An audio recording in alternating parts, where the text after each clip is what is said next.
नमस्कार, आप देख रहे हैं आर हिंदुस्तान न्यूज। आनंद सक्सेना के साथ उत्तर प्रदेश के रायबरेली से जिला संवाददाता अंशु श्रीवास्तव की खास रिपोर्ट। महिला की हत्या पर एसपी की सख्त कार्रवाई, थाना अध्यक्ष निलंबित। रायबरेली के चंदापुर थाना क्षेत्र के लामी चौराहे पर मकान निर्माण के दौरान दो पक्षों में विवाद हो गया था, जो मारपीट में बदल गया। इस दौरान गंभीर चोट लगने से एक महिला की मौत हो गई थी। घटना की सूचना पर पहुंचे वरिष्ठ पुलिस अधीक्षक डॉक्टर यशवीर सिंह ने मामले को गंभीरता से लेते हुए तत्काल कार्रवाई किया। लापरवाही बरतने के आरोप में चंदापुर थाना अध्यक्ष प्रशांत द्विवेदी को निलंबित कर दिया गया। उनकी जगह अरविंद सिंह को नया थाना प्रभारी नियुक्त किया गया है। पीड़ित पक्ष की तहरीर के आधार पर पुलिस ने 8 आरोपियों के खिलाफ हत्या का मुकदमा दर्ज किया है। इनमें से 3 लोगों को गिरफ्तार कर लिया गया है, जबकि शेष की तलाश में पुलिस लगातार छापेमारी कर रही है। एसपी डॉक्टर यशवीर सिंह ने कहा कि किसी भी दोषी को बख्शा नहीं जाएगा। पुलिस पीड़ित परिवार को न्याय दिलाने के लिए प्रतिबद्ध है।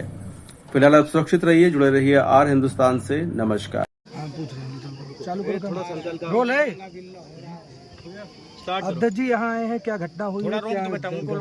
देखिए, कल जो यहाँ पर लामी चौराहे पे उस मकान को रुकवाने यहाँ के दबंग लोगों ने जा करके उस बहन सुनीता की हत्या कर दी और उनकी निर्मम हत्या की है।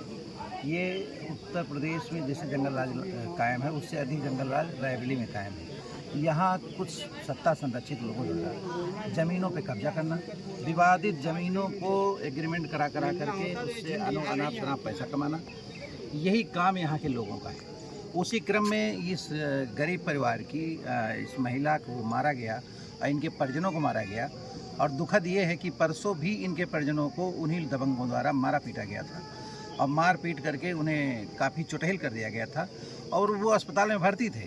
और इनके परिवारीजन गए थाने, चंदापुर थाना, और जा करके उन्होंने दरखास्त दिया कि भाई हमारे साथ ऐसी ऐसी घटना घटित हुई है। परंतु तत्कालीन थानाध्यक्ष, शायद अब वो नहीं है, तत्कालीन थानाध्यक्ष ने कोई भी उस पर कार्रवाई नहीं करी।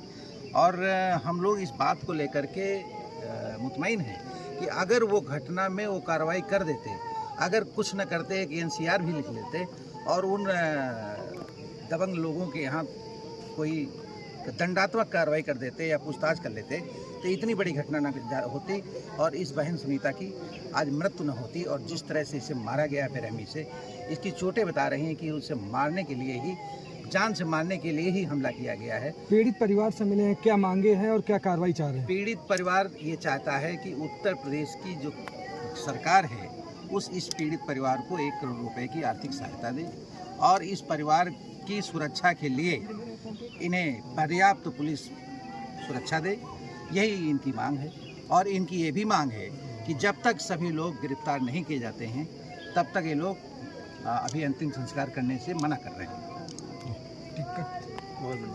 अभी क्या मामला है यहाँ लामी चौराहा पर एक इनकी, जिनका जो है पीड़ित हैं, जिनकी मौत हुई है, इनके लोगों की ज़मीन थी, उस पर ज़मीन पर दीवारें बनी हुई थी, इनकी अपनी ज़मीन पर, और पीछे कुछ ज़मीन थी किन्हीं लोगों के द्वारा, यहाँ के दबंग लोगों ने उनसे साठ गांठ करके ज़मीन हथियाने के चक्कर में इस पीड़ित परिवार की हत्या कर दी। जबकि इन लोगों ने थाने में ये उनके साथ जो दुर्व्यवहार किए थे, एक दिन पहले यहाँ के पीड़ित परिवार के लोगों ने थाने में जा करके अपनी पीड़ा बताई।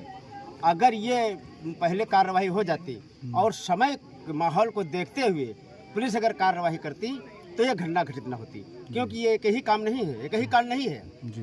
ऐसे कांड जमीनों को लेकर के पूरे जिले में, लगभग हमारे महाराजगंज थाना क्षेत्र में और चंदापुर थाना क्षेत्र में तो ज़्यादातर ज़मीनों को लेकर के कुछ लोग तो डर के मारे इन लोगों से बोलते ही नहीं हैं, ज़मीन खो बैठते हैं, और जो बोलते हैं उनके साथ इसी तरीके का दुर्व्यवहार होता है। ये इसमें जो है कानून व्यवस्था, जो सरकार की कानून व्यवस्था है, जो लचर कानून व्यवस्था है, वो ये संदेशा देती है कि गुंडा चाहे जितना आतंक करें, हम आपके साथ। विधायक जी, परिवार संतुष्ट हुआ है कि नहीं हुआ है अभी से? नहीं, परिवार अभी संतुष्ट नहीं है। परिवार की संतुष्टि कब होगी?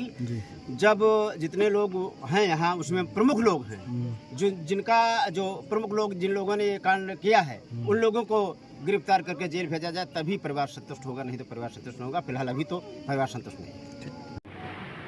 सर, कल चंदापुर थाने में कब्जे को लेकर मारपीट हुई थी, क्या पूरा मामला था और क्या कार्रवाई की गई इस पूरे प्रकरण में?